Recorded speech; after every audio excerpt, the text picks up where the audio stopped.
우리 옆 사람들과 인사합니다. 참 잘 오셨습니다. 큰 은혜 받으시기 바랍니다. 예, 여러분들 정말 잘 오셨습니다. 주님의 이름으로 진심으로 환영합니다. 자, 종교 개혁가들 생각하고 있는데요. 다시 한번 우리가 지금까지 공부한 내용들 간단하게만 정리해 봅니다. 먼저 종교 개혁의 선구자들에 대해서 생각해 보았습니다. 첫 번째로는 예수 그리스도. 왜 예수 그리스도가 종교 개혁의 선구자인가? 유대교에 대해서, 유대주의에 대해서, 또 외식에 대해서, 율법주의에 대해서 그것들을 반대하고 배격하는 그러한 모습들을 통해서 종교개혁의 진정한 선구자 역할을 하셨다. 두 번째로는 어거스틴에 대해서 생각해 보았죠. 예, 우리 인물들 사진 다시 한 번씩 보여주십시오. 어거스틴, 우리가 너무나 잘 아는 어거스틴, 300년대 사람인데 어쩌면 종교개혁 시대와는 아주 동떨어진 그런 사람이지만, 그러나 실제로 모든 종교개혁가들이 다 따지고 보면 이 어거스틴이 이미 이야기한 그 내용 가운데 한 가지, 어거스틴이 말한 내용과 상관없는 내용이 하나도 없다고 말할 정도로 어거스틴이 일찍이 이미 이야기한, 가르친, 주장한 그런 내용들이 그로부터 약 1100년, 1200년이 지난 후에 종교개혁가들에 의해서 다시 살아나는, 그래서 이 어거스틴이야말로 진정한 종교개혁의 선구자다. 은총론, 우리말로 말하면 은혜론을 주장을 했고, 자유의지론, 그리고 가견교회와 불가견교회, 다시 말하면 천상교회와 지상교회에 대해서 이미 이야기했고, 삼위일체에 대해서 나름대로 설명을 했다 하는 것. 그 다음에 세 번째는 피에르 발도에 대해서 생각해 보았죠. 발도는 프랑스 사람인데 프랑스어로 성경을 번역했고, 만인 제사장론을 주장했고, 고해성사 혹은 연옥 등을 반대한 그런 사람이었죠. 네 번째로 존 위클리프, 영국 사람입니다.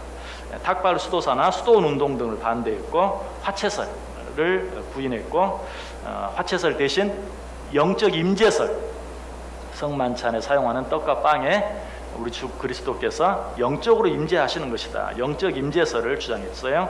존 위클리프는 특별히 영어 성경 번역으로 유명하다 말씀드렸습니다. 그 다음 다섯 번째로는 체코의 얀 후스입니다.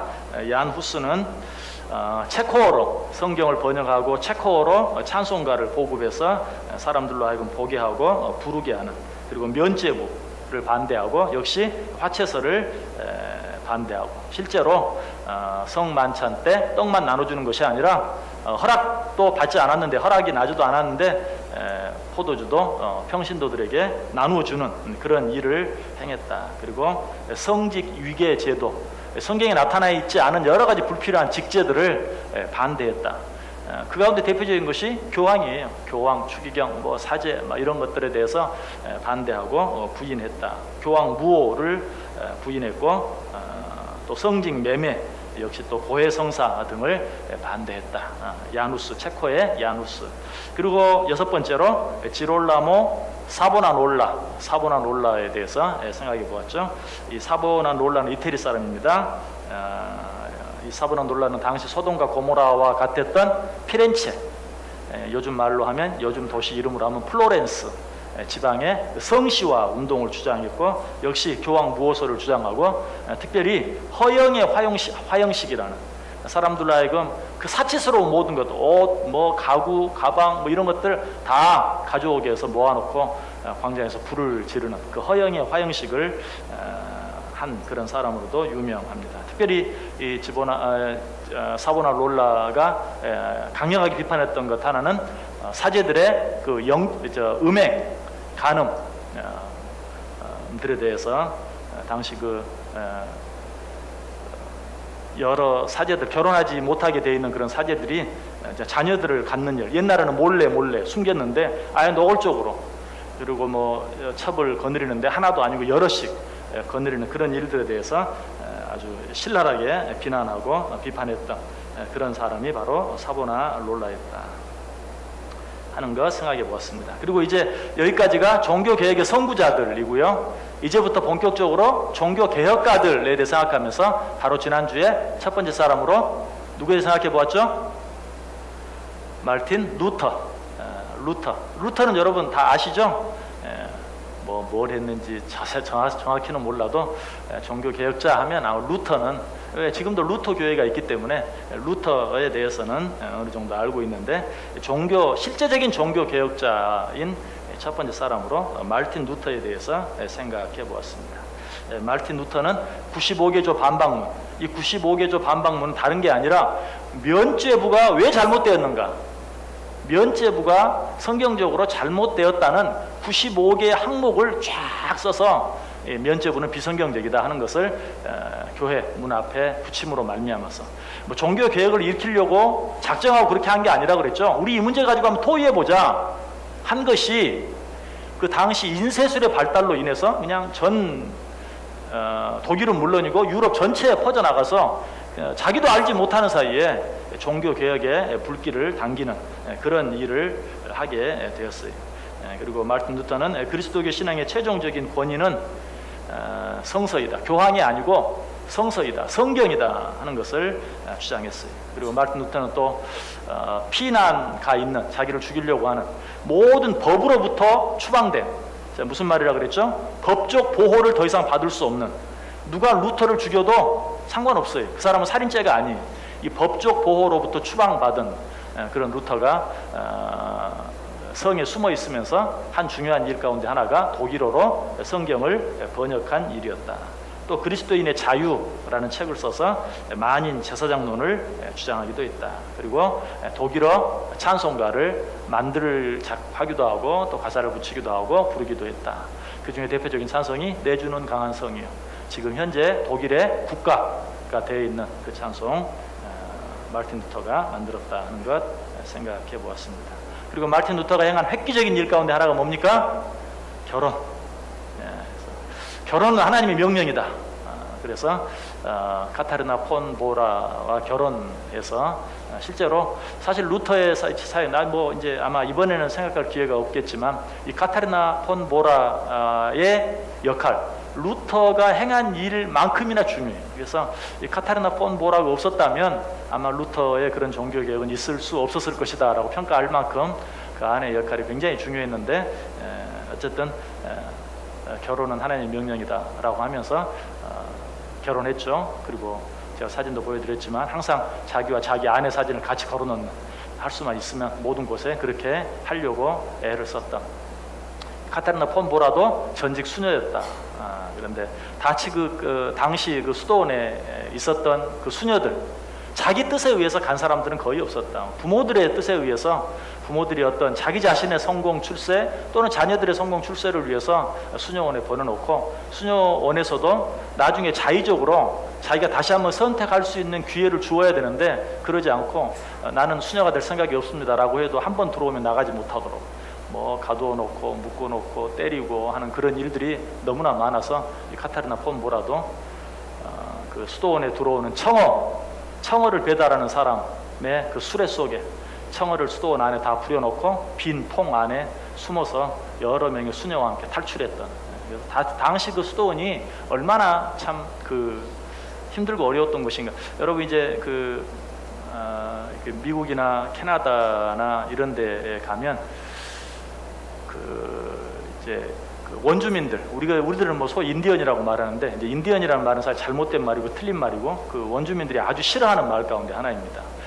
거기에 가면 당시 카톨릭에서 그들을 보호하기 위해서 만들어 놓은 여러 가지 많은 시설들이 있어요.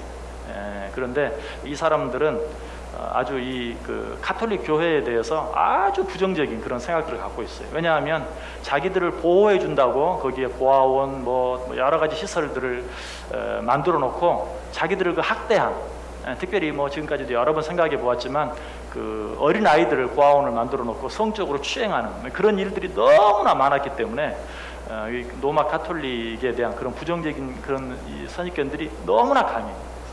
그런 사람들에 대해서는 굉장히 싫어하고, 또 개신교도들도 과거에 프랑스나 영국이나 이런 곳에서 자기들을 식민지로 지배하면서 또 억지로 신앙생활을 하게 하고 하는 그런 일들에 대해서 또 굉장히 부정적인 것들이 많아요. 그래서 그 사람들은 우리 동양 사람들을 아주 좋아합니다. 이 원주민들은. 그래서 간혹 이제 실제로 편지가 와요. 우리 한국 교회나 이렇게 편지가 옵니다. 너희들이 와서 우리를 좀 도와줬으면 좋겠다. 너희들이 우리에게 좀 선교사를 보내줬으면 좋겠다 하는 그런 편지들을 미국이나 캐나다에 있는 그 원주민들이 요청을 하는 그런 일들이 참 많이 있어요. 그래서 그런 것들을 보면 우리들이 해야 할 일이 있어요. 영국이나 프랑스나 뭐 미국이나 이런 나라들은 할 수 있는 어떤 힘이 있어도 그 사람들이 싫어해요. 과거에 자기들이 식민지로 이렇게 하면서 자기들을 괴롭혔던 일들을 생각하면서 거부하는, 그들을 도울 수 있는 사람은 우리 그들과 모습이 비슷한 동양 사람들, 특히 우리 한국 교회 같은 그런 사람들의 그런 교회 역할이 얼마나 중요한지 몰라요. 그런 일들도 한번 생각해 볼 필요가 있습니다. 자, 그렇게 해서 마르틴 루터까지 생각해 보았고요. 이제 오늘은 쯔빙글리에 대해서 생각해 보려고 합니다. 쯔빙글리. 쯔빙글리는 어느 나라 사람일까요? 스위스 사람입니다. 스위스 사람. 찌으 이런 발음이 들어가면 스위스예요. 뭐 쥐리, 스위스 쥐리 뭐 이렇게 하잖아요. 그래서 아무튼 쯔빙글리 그러면 스위스 사람. 참 지금까지 우리가 생각해 보면 참 그 우연일까 하는 생각이 들어요. 예를 들어 어거스틴은 아프리카 사람이었죠. 그 다음에 발도, 피에르 발도 어디 사람일까요? 피에르 가르댕 어디 사람이에요? 프랑스. 피에르 가르댕 하면 아는데 피에르 발도 프랑스 사람. 그 다음에 위클리프 어디 사람일까요? 영국 사람. 영어로 성경 번역했다고 그랬죠. 영국 사람. 그래서 사보나롤라 어디 사람일까요? 이태리 사람. 사보나롤라. 루터 어디 사람이죠? 독일 사람. 그리고 우리가 지금 생각하는 쯔빙글리 어디 사람이라고요? 스위스. 여러분 각 나라에서 대표한 사람도 뽑은 거 아니에요.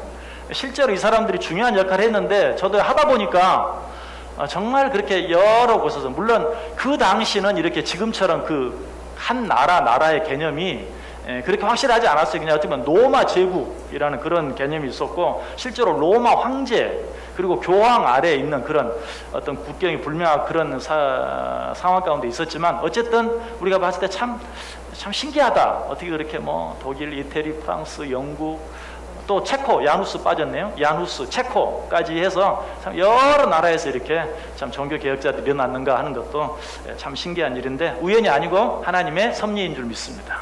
하나님께서 각 지역에서 사람들을 세우셔서 일을 하게 하고, 오늘날처럼 교통과 통신이 발달한 때가 아니지만 정말 서로가 서로에게 긴밀한 영향을, 자기들이 직접 만나서 하지 않았지만 이 공부해 보면 정말 서로가 서로에게 깊은 영향을 주고받으면서 이 종교 개혁이 일어났던 그런 일들을 보게 돼요. 지금까지 우리가 뭐 그 루터의 종교 개혁 기념비를 계속 보았죠. 그거 다 서로 다른 나라 사람인데도 정말 한 동상에 다 같이 세워질 만큼 긴밀한. 그래서 지금 이제 오늘 그 쯔빙글리를 공부하면서 순서를 좀 바꾸었으면 좋았을 텐데 하는 생각을 했는데, 그 루터 기념비, 보름스에 있는 그 루터 기념비 지금 두 사람이 더 있거든요. 두 사람이 더 있는데, 하나는 로히일린이라는 사람이고 하나는 멜랑크톤이라는 사람인데, 그 사람에 대해서 먼저 생각을 하고, 그래서 그 동상에 있는 사람들에서 끝내고 그 다음으로 넘어갔으면 좋겠다. 공부 이렇게 준비를 하면서 좀 느꼈어요. 근데 어쨌든 뭐 저는 그냥 이거를 연도순으로만 쭉 배열을 했거든요. 연도순으로. 제일 먼저 태어난 그 연도순으로 지금 쭉 이렇게 했는데, 이렇게 하다 보니까 멜랑크톤하고 쯔빙글리가 좀 바뀌었으면 좋겠다 하는 그런 생각을 해보았는데, 자, 어쨌든 오늘은 쯔빙글리에 대해서, 스위스 사람 쯔빙글리에 대해서 공부해 보도록 하겠습니다. 이 개신교 프로테스탄트의 종교 개혁 운동은 크게 두 갈래로 일어났어요. 우리가 지금까지 생각한 독일을 중심으로 일어난 루터와 멜랑크톤이 주도한 종교개혁 운동이 하나 있어요. 지금까지 우리가 생각했던 독일을 중심으로 한 루터를 중심으로 일어난, 좀 넓게 이야기하면 루터와 멜랑크톤 우리가 아직 생각하지 않았습니다. 루터와 멜랑크톤을 중심으로 일어난 그런 종교개혁의 한 갈래가 있고, 또 한 갈래는 이제 스위스를 중심으로 한, 역시 아직 우리가 생각하지 아니한 칼빈, 우리 장로교의 창시자라고 할 수 있는 칼빈과, 그리고 오늘 공부하는 쯔빙글리를 중심으로 한 종교개혁 운동. 이 종교개혁인데 두 갈래로 있는 거예요. 독일을 중심으로 한 루터의 종교개혁, 스위스를 중심으로 한 칼빈과 이 쯔빙글리를 중심으로 한 종교개혁. 이 종교개혁이 두 갈래로 이루어졌다는 것입니다. 이 쯔빙글리는 루터보다 7주 늦게 났어요. 그러니까 루터와 거의 같은 시대, 같은 나이에 그런 사람이라고 이야기할 수 있죠. 이 쯔빙글리도 역시 사제였습니다. 그 당시는 개신교라는 것이 아직 드러나지 아니한 때이기 때문에 그도 역시 사제였고 12년 동안 사목으로서 활동을 했어요. 그러다가 1519년 루터가 그 95교주의 반박문을 내걸고 종교 개혁을 일으킨 지 2년 뒤인 1519년 쥐리히의 그로스민스터 교회 목회자로 부임하면서 비로소 종교 개혁자로서의 어떤 면모를 갖추게 됩니다. 자, 쯔빙글리 사진 아까 보여드렸나요? 다시 한번 보여주실래요? 예, 쯔빙글리의 사진입니다. 저렇게 생겼고요. 저 교회가 바로 그로스민스터 교회입니다. 이 쯔빙글리가 사역을 했던 그로스민스터. 그 당시는 그러니까 성당이죠. 저기에서 사제로서 일을 했던 굉장히 큰 그런 성당입니다. 저기에서 설교를 하면서 하나님의 말씀을 그도 더 깊이 알게 되고 깨닫게 되고, 그리고 그 종교 개혁에 대한 그런 생각, 그러면서 루터나 이런서 멜랑크톤이나 이런 사람들의 어떤 그런 사상적인 영향들을 받으면서 이제 종교 개혁자로 변신하는 그런 과정을 갖게 됩니다. 그런데 왜 쯔빙글리가 루터와는 조금 다른 그런 종교 개혁을 하게 되었는가? 그래 실제로 아까 말한 독일을 중심으로 한 루터가 일으킨 종교 개혁을 받아들인 파는 루터파예요. 아까도 말씀드렸죠. 지금도 있어요. 루터교회, 루터파. 그러면 스위스의 쯔빙글리의 종교 개혁을 받아들인 파는 소위 개혁파라고 그렇게 불러요. 개혁파. 그럼 이 두 파는 왜 달라졌는가? 루터와 7주 사이, 그러니까 루터와 같은 나이의 사람, 쯔빙글리를 따르는 사람과 루터를 따르는 사람이 왜 다르게 되었는가? 성만찬 때문에 그랬어요. 성찬식에 대한 개념. 루터는 뭘 주장했다고요? 영적 임재설. 우리가 성만찬을 행할 때 그 빵과 포도주에는 그리스도께서 영적으로 임재하신다. 이 화채설은 아닙니다. 화채설은 빵과 포도주가 사제의 손에 들려지는 순간 실제로 예수님의 몸으로 피로 바뀐다. 이게 화채설이고, 루터가 말한 영적 임재설은 그런 건 아니다. 예수 그리스도의 몸으로 피로 바뀌는 건 아니다. 그러나 그리스도께서 영적으로 임재하시는 것이다. 이것이 루터가 주장했던 주장이에요.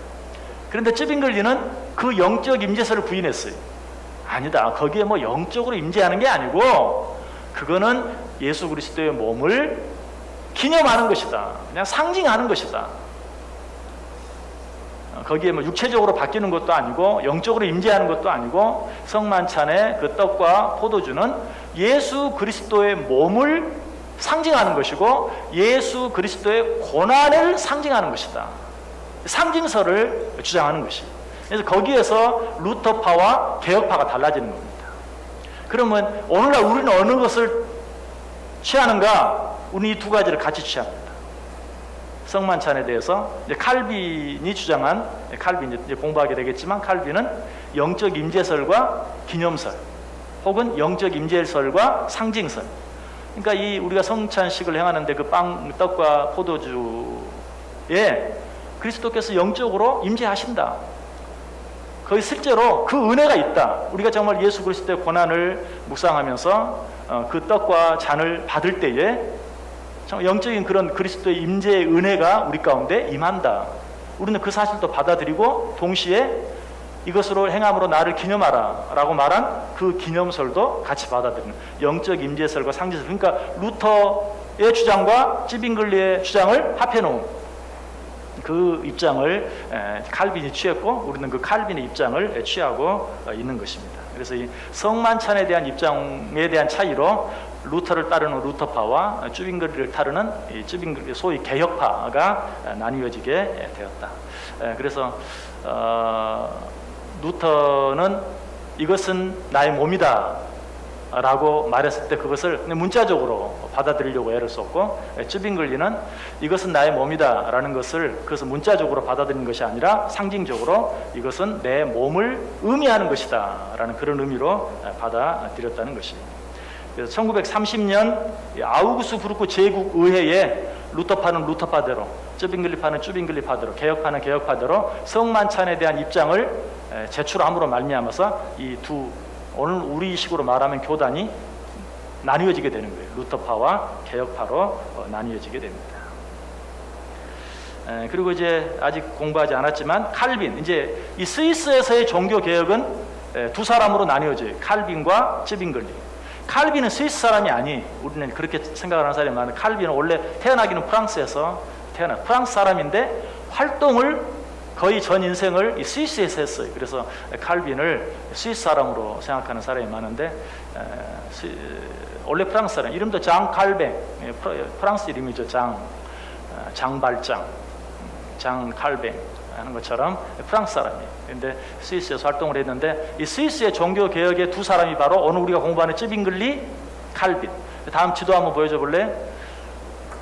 뭐 아마 잘 보이지 않을 것 같은데, 제가 이거 또 봉도 가져오질 않았는데, 지금 저 가운데 표시가 있는 곳이 이제 뭐 거의 스위스 전체 스위스 지도라고 보면 되는데요. 저 북쪽 위쪽에 쥐리히라고 보이는지 모르겠어요. 약간 위에, 약간 오른쪽에 쥐리히라고 써져 있고요. 그 다음에 아래쪽에 맨 끝에 아주 저쪽 맨 가쪽에 보면은 제네바가 있습니다. 그래서 북쪽 위쪽 쥐리히는 쯔빙글리를 중심으로 종교 개혁이 일어났고, 저 아래쪽 제네바에서는 칼빈 중심으로 종교 개혁이 일어났어요. 이번에 그 종교 개혁 여행을 하면서 제일 안타까웠던 부분이 저 두 곳을 지나만 갔다는 거예요. 너무 억울해요. 아주 막 항의를 하고 싶었는데 그럴 수도 없고, 저보다 나이 많으신 목사님들도 가만히 계시는데, 근데 그분들은 가만히 계실 수 있는 게 너무 피곤하고 힘드니까 그냥 지나가도 가만히 계실 수 있는데, 저는 얘기를 좀 하고 싶은데도 스케줄이 다 있는데도 제네바는 제네바 역에서 내려가지고 그냥 지나가고 그리고 쥐리히는 거의 뭐 갔는데 엉뚱한 곳만 다른 곳 한 곳을 가고, 정말 가보고 싶었던, 꼭 거기를 가보리라라고 생각했던 곳을 가보지 못하고, 그래서 저곳에서는 뭐 직접 찍은 사진이 한 장도 없어요. 참 너무 아쉬운데, 아무튼 스위스는 그 쥐리히에서 쯔빙글리를 중심으로, 제네바에서 칼빈을 중심으로 종교 개혁이 일어났다 하는 것 참고적으로 아시면 되겠어요. 쯔빙글리는 어떻게 보면 그 이태리의 사보나 놀라처럼 상당히 그 과격한 그런 사람이었어요. 그래서 실제로 그 카톨릭을 주장하는, 여전히 그 교황 중심의 카톨릭을 주장하는 사람과 그리고 종교 개혁을 주장하는 개혁 운동을 일으키는 사람들 사이에 전쟁이 두 번이 일어났어요. 그런데 그 전쟁에 모두 쯔빙글리는 실제로 그 전쟁에 참여합니다. 오늘날로 말하면 그 뭐 군목, 종군 목사 이런 그런 신분으로 그 두 전쟁에 참여하는데, 결국은 그 두 번째 전쟁에서 죽죠. 전사하는 겁니다. 2차 전쟁에서 죽어요. 그 전쟁을 일으켰던, 그 전쟁이 일어났던 곳, 그리고 그 전사한 곳, 죽은 곳, 그것이 카펠이라는 곳인데, 혹시 아마 또 역시 스위스를 가본 분들 보면 그 카펠교라는 세계에서 가장 오래된 목조 다리로 굉장히 아름답기도 한 그 카펠 다리가 있고 있는 그런 곳인데, 거기도 우리가 다 가보기로 돼 있었는데 거기도 못 가고, 참 많이 서운하고 안타깝고 그랬어요. 어쨌든 그 카펠 전투에서 이 쯔빙글리가 전사를 하게 됩니다. 자기만 죽은 게 아니라 자기 아들, 그러니까 이제 나중에 쯔빙글리가 사실은 과부하고 결혼을 하거든요. 쯔빙글리도 결혼을 했어요. 역시 그 과부도 전직 수녀였어요. 전직 수녀였는데, 전직 수녀였던, 그리고 과부가 된 그 아내와 결혼하고, 그 사이에 이제 의붓 아들이 있었는데 그 아들도 전쟁에 나갔다가 죽습니다. 그리고 자기 사이도 같이 전쟁에 나갔다가 죽고, 그리고 또 자기 동서도 그 2차 카펠 전투에서 다 죽어요. 얼마나 굉장히 그 종교 개혁을 일으키는 사람들이 굉장히 많이, 그때 루체른이라는 그 도시에 3분의 1이나 되는 사람이 그 전쟁에 죽을 만큼, 그때 이제 쯔빙글리도 거기에서 죽게 됩니다. 자, 이제 쯔빙글리의 종교 개혁이 어떻게 구체적으로 시작되게 되었는가? 자, 루터의 종교 개혁이 어떻게 시작되게 되었다고 그랬죠? 뭐 한 번쯤이라도 대답을 해주셔야 제가 조금. 자, 루터의 종교 개혁이 어떻게 해서 불을 붙게 되었어요? 95개조 반박문을 성전문에 붙임으로 말미암아서 그냥 자기도 알지 못하는 사이에 종교 개혁에 불이 붙었다 그랬어요. 그런데 쯔빙글리의 종교 개혁 운동은 어떻게 불이 붙게 되었을까? 아주 이상한 일로 인해서 이 개혁에 불이 붙게 돼요. 사순절 기간에 고기를 먹어도 되느냐 안 되느냐 하는 이 사건 때문에 종교 개혁이 일어나게 됩니다. 당시 사순절은 이 가톨릭에서는 굉장히 중요하게 생각하는, 사실 여러분 사순절은 가톨릭에서 만들어진, 물론 뭐 원래는 하나 있었으니까 뭐 가톨릭에서 만들어진 그런 의식들이 많이 있지만, 사순절은 이 가톨릭에서 굉장히 중요시하는 그런 어떤 그 행사입니다. 그리고 사실 사순절은 성경에는 없어요, 그죠? 이제 예수님의 고난을 되새기기 위해서 뭐 예수님께서 40일 금식한 것, 또 엘리야가 40일 금식한 것, 뭐 이런 것들을, 그런 기간들을 정해서 사순절, 예수님께서 부활하시기 전 날 40일을 우리가 정말 그의 고난과 부활을 묵상해 보내자, 좋은 의미에서 시작한 그런 절기이지만 성경이 직접 가르쳐주는 그런 절기는 아니에요. 그래서 로마 가톨릭이 아주 중요한 절기였는데, 그때는 어떤 고기도 먹으면 안 돼, 생선도 먹으면 안 돼, 심지어는 달걀도 먹으면 안 돼. 그렇게 사순절을 보내는데, 당시에 굉장히 그 유명한 어떤 인쇄업자였던 한 사람, 크리스토퍼 프로사우어라는 인쇄업자가 친구들과 함께 그 사순절 기간에 고기를 먹은 거예요. 이게 이제 알려지게 되면서 로마 가톨릭에서는 그들을 다 처벌해야 된다라고 강력히 주장했는데, 그때 찌빙글리가 아니다, 성경 어디에 사순절에 고기 먹지 말라는 말이 있냐 라고 말하면서, 그것은 성경에 없는 법이다. 그래서 이 인쇄업자를 옹호하고, 하나님 주신 음식은 모두 다 먹어도 된다, 먹을 수 있다 라고 주장을 했어요. 이것이 이 개혁파와 그 다음에 이 로마 가톨릭 기존 교회와의 하나의 분쟁이 된 거예요. 이것이 찌빙글리의 종교 개혁의 불씨가 됩니다. 그러니까 참 전혀 엉뚱한 일이죠. 어떻게 보면 뭐 루터가 한 것은 면죄부에 대한 그럴싸한 그런 건데, 사실 찌빙글리가 종교 개혁을 본격적으로 어쩌면 그도 본의 아니게 일으키게 되고, 또 자기 자신도 덩달아 거기에 인간적인 표현으로 하면 열을 받고 정말 이제 마음이 뜨겁게 되어서 어떤 종교 개혁을 본격적으로 진행하게 되는 그런 하나의 시작이 되었다. 그래서 이 또 찌빙글리도 루터와 비슷하게, 루터에게 배웠는지는 모르지만 루터가 95개조의 면죄부에 대한 95개조의 반박문을 내걸고 종교 개혁의 기치를 들었던 것처럼, 찌빙글리는 그 사순절 기간 동안에 이 고기를 먹어야 되느냐 먹지 말아야 되느냐, 그것과 더불어서 그것뿐만이 아닌 여러 가지 성자 숭배 문제라든가 성물 숭배 문제라든가, 또 지금까지 우리가 생각했던 그런 연옥에 관한 문제, 고해성사에 관한 문제, 또 특별히 성지 순례, 이 순례에 관한, 제가 말씀드렸죠. 성지 순례 자체가 잘못된 게 아니라 성지 순례를 하면 죄가 용서받게 된다. 그래서 그 루터가 이태리를 방문했을 때 얼마나 마음이 들떠서 방문했습니까? 내가 이태리를 가다니. 이태리에 정말 성 베드로 성당을 가면 또 거기에 있는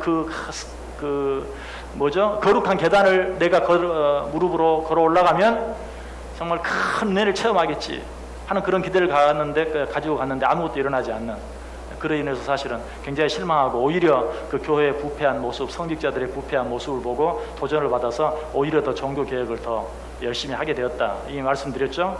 그랬던 것처럼 그런 어떤 성물 숭배, 성자 숭배, 또는 이 성지 순례에 관한 그런 부분들, 이런 부분들에 대해서 67개의 문제를 제기합니다. 그러니까 루터는 95개조 반박문을 써붙이고 시작했는데, 찌빙글리는 그런 여러 가지 것들에 대한 67개 조항을 만들어서 문제를 제기하고 종교 개혁을 시작하는 그런 모습을 보게 돼요. 근데 이제 찌빙글리의 종교 개혁은 세 단계로 크게 설명을 할 수 있어요.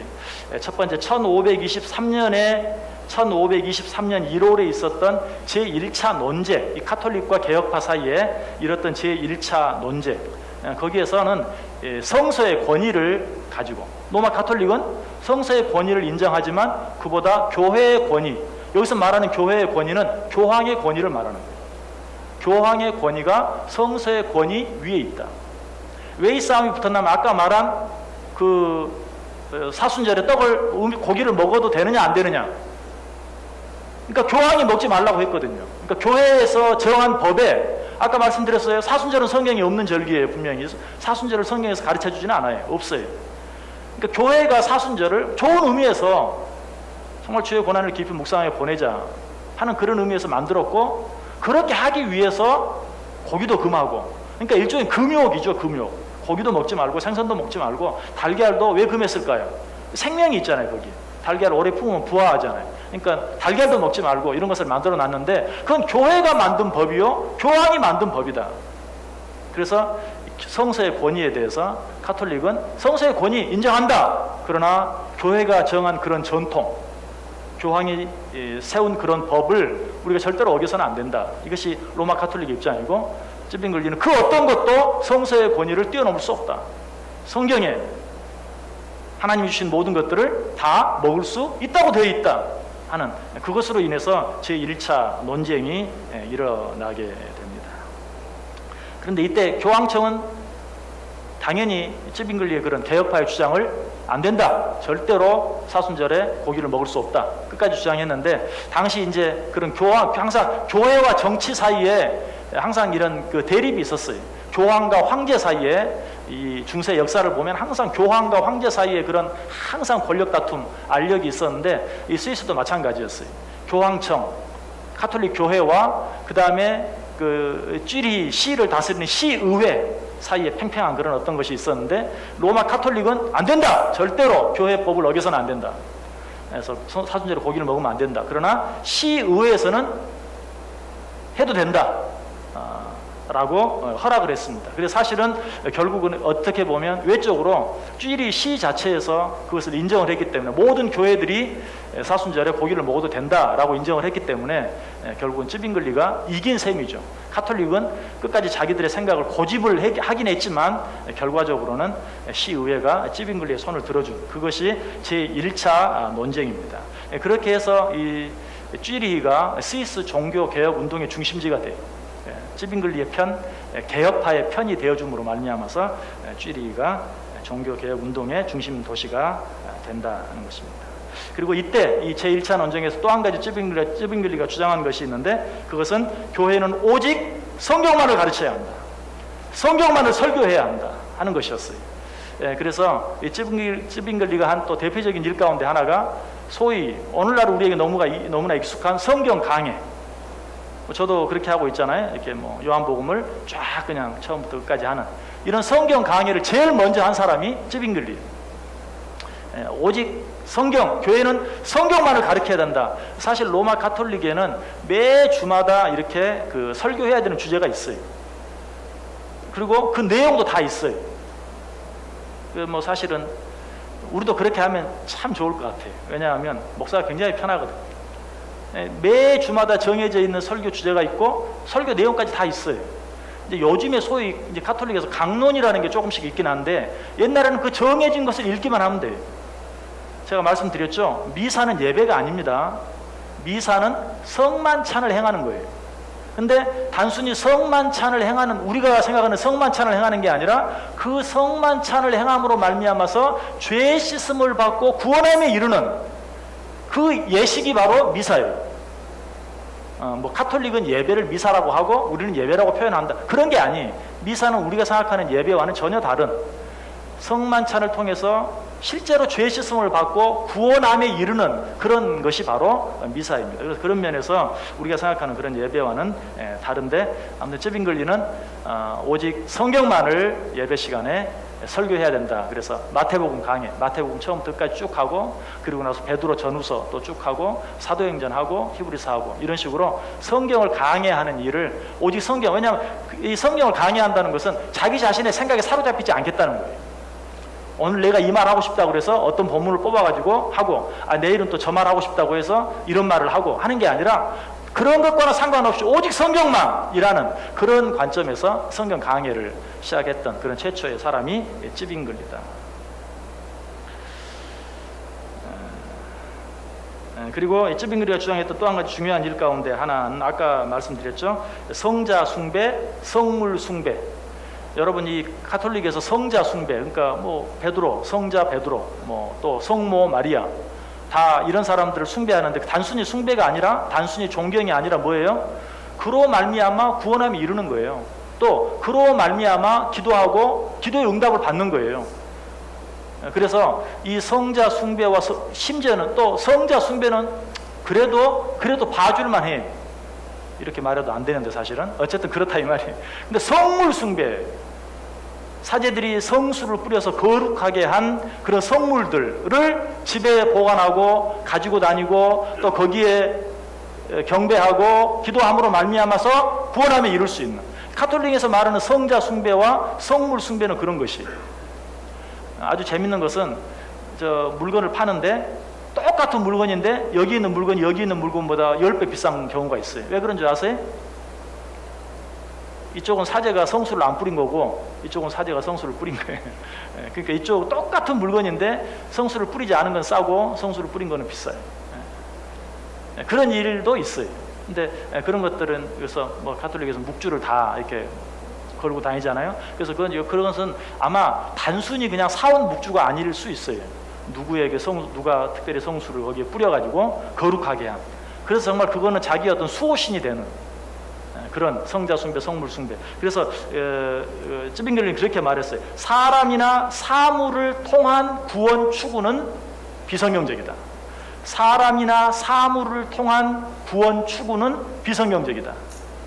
성자 숭배는 사람을 통한, 성물 숭배는 사물을 통한 구원 추구, 그런 것들을 통해서 구원을 받으려고 하는 것은 다 비성경적이다라고 주장했어요. 이것이 이제 쯔빙글리의 종교개혁의 첫 번째 모습, 제1차 논쟁, 로마 가톨릭 교회와 개혁파 사이에 일어났던 1차 논쟁의 모습이고요. 자, 2차 논쟁이 있었어요. 같은 해 1523년 1월에 1차 논쟁이 있었는데 1523년 같은 해 10월에 제2차 논쟁이 있습니다. 그래서 여기서는 아까 1차에서도 언급되어졌던 그 성상, 성물 숭배와 더불어서 한 가지 미사와 성자 숭배, 성물 숭배는 폐지되어야 한다 라는 문제를 가지고 이제 로마 가톨릭과 개혁파가 논쟁을 벌인 것이 제2차 논쟁입니다. 여기에서도 시의회가 결정을 합니다. 쯔빙글이 손을 들어줬어요. 그래서 미사와 성상 숭배는 폐지한다. 그런데 조건이 하나 있었어요. 지금 당장 그런 것들을 다 없앨 수는 없다. 그러니까 참 그거 쉽지는 않거든요. 그러니까 왜냐하면 그 당시 성상을 다 없애려고 하면 그 어마어마한 성당들을 다 때려 부셔야 돼요. 뭐 종탑 저 높은 끝에까지 성상들이 다 만들어져 있잖아요. 그런 것들을 다 없애려고 하면 정말 쉽지 않죠. 그래서 미사와 성상 숭배를 폐지하기로 결정한다. 그러나 지금 당장은 아니다 하는 그런 결정이 내려졌던 것이 제2차 논쟁입니다. 거기에 이어서 이제 제3차 논쟁이 바로 그 다음에 1524년에 일어나는데요. 이때 쯔빙글리가 아주 재밌는 말을 했어요. 교황주의자들은 세련된 우상 숭배자들이다. 저는 이 말에 아주 전적으로 공감해요. 가톨릭은 아주 세련된 우상 숭배의 종교예요. 아주 세련된 우상 숭배. 저는 이 쯔빙글리가 이런 말을 했다는 것을 몰랐는데 이제 보면서 알았는데 정말 제 생각과 너무 같은, 로마 가톨릭은 세련된 우상 숭배자들이다. 우상 숭배하지 않는 것 같으면서 누구보다 더 우상을 숭배하는 그런 우상 숭배자들이다. 그래서 쯔빙글리는 이 3차 논쟁에서 우상 숭배야말로 교회의 오류와 부패의 가장 그런 중심에 있는 뿌리다라고 말했고, 성상 숭배와 미신적인 의식들을 완전하게 철폐해야 된다라고 또 한 번. 왜? 결정은 났는데 여전히 미사가 행해지고 그다음에 성상 숭배가 완전히 다 실현되지 않은 그런 상황 가운데서 이런 것들은 완전히 척결해야 된다라고 또 한 번 주장한 것이 제3차 논쟁입니다. 이 1차, 2차, 3차 논쟁이 쯔빙글리의 종교개혁의 가장 핵심이 되는 그런 부분이라고 말할 수 있어요. 그래서 이처럼 이런 계속된 논쟁들의 결과로 인해서 1524년에 합법적으로 미사가 폐지되고 그리고 개혁파 예식에 따른 복음 설교와 성찬 예배가 진행되게 됩니다. 그렇다고 해서 그곳에서 무슨 뭐 법적으로는 그렇게 됐지만 여전히 그 교황을 추종하는 로마 가톨릭을 따르는 그런 사람들은 여전히 미사를 행했고 또 여전히 성찬식도 자기 중심으로 자기들이 하던 대로 행하는 그런 일들이 없어지지는 않았어요. 그로 인해서 이제 아까 말한 제1차 카펠 전쟁, 제2차 카펠 전쟁이 가톨릭파와 개혁파 사이에서 일어나게 되는 거예요.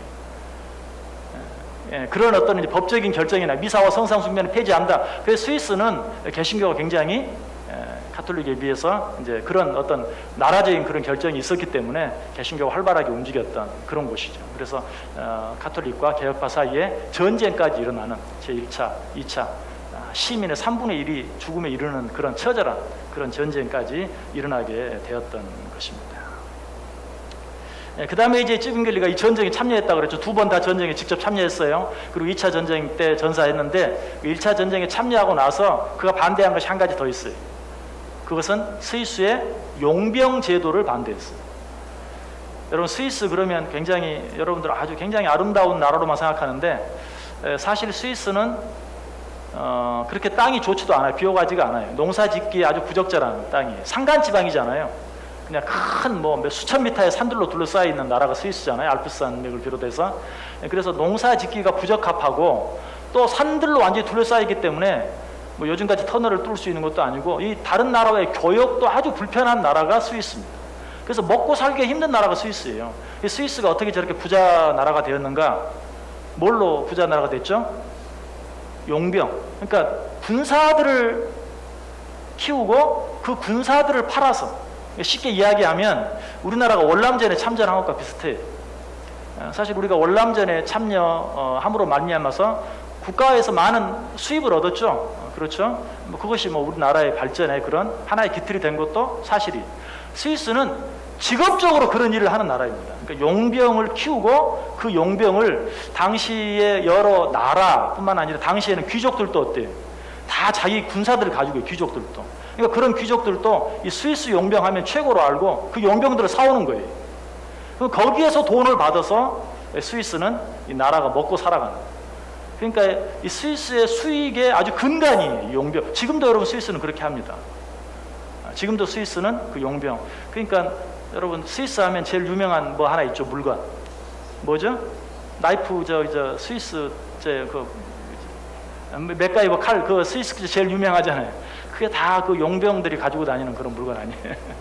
예, 아무튼 그 스위스 용병 제도가 이거는 너무나 비인간적이고 비도덕적인 인격을 무시하는 이거는 전쟁을 하는 기계를 파는 그런 제도다. 이런 제도는 없어져야 된다라고 주장했던 그러니까 실제적으로 전쟁에 참여해보고 그리고 종군 목사로서 이런 전쟁에 참여했던 그 쯔빙글리가 용병 제도를 반대합니다.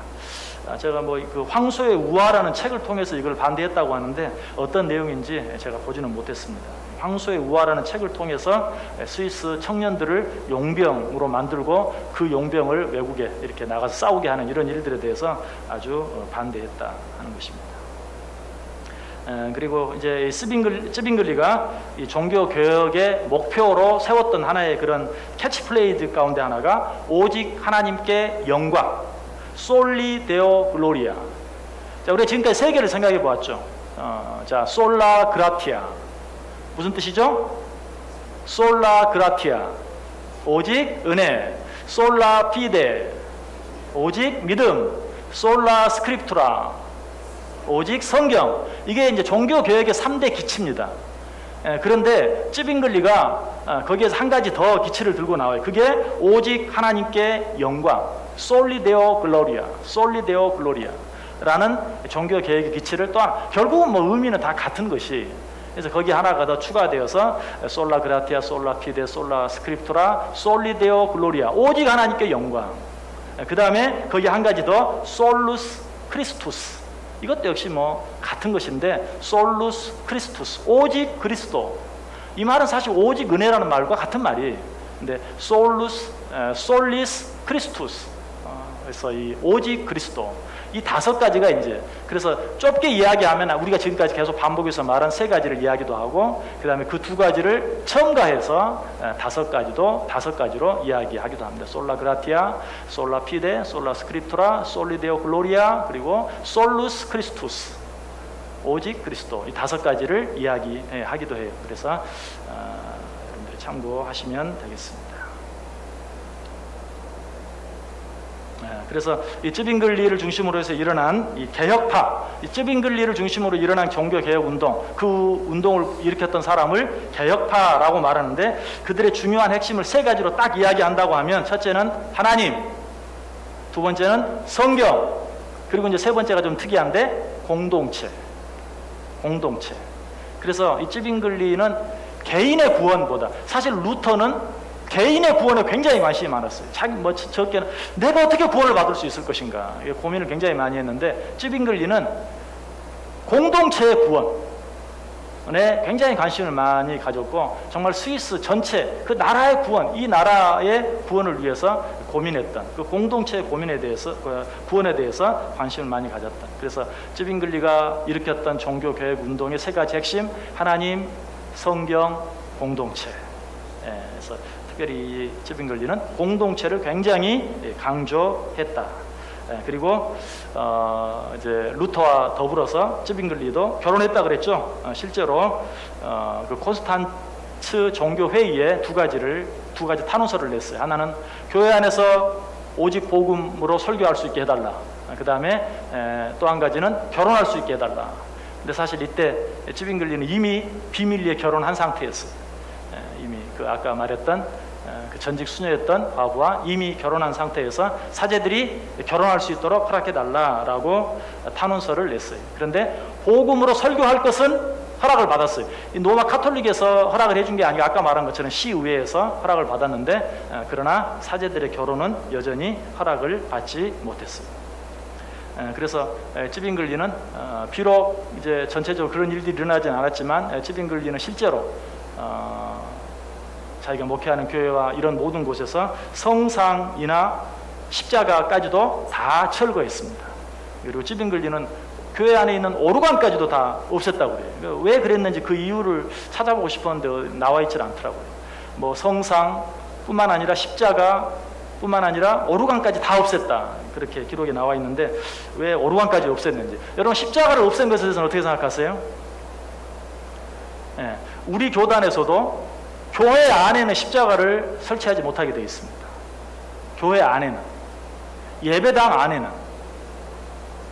왜 그런 줄 아세요? 우리 총회에서 그렇게 결정을 했는데, 예배당 안에는 십자가를 놓지 못하게 되어 있어요. 왜? 예배당 안에 십자가가 있으면 사람들이 자칫 무의식 중에 십자가를 섬기게 된다 하는 그런 마음, 그런 게 있으니까, 뭐 교회 종탑에 십자가를 세우는 거 이런 거는 교회의 상징으로 문제가 없는데, 예배당 여기다가 십자가를 딱 만들어 놓으면 나도 모르게 그 십자가를 향해서 기도하는 그런 사람도 생기게 되고 하기 때문에, 예배당 안에는 십자가를 두지 않는다. 그게 사실은 우리 총회 법이에요.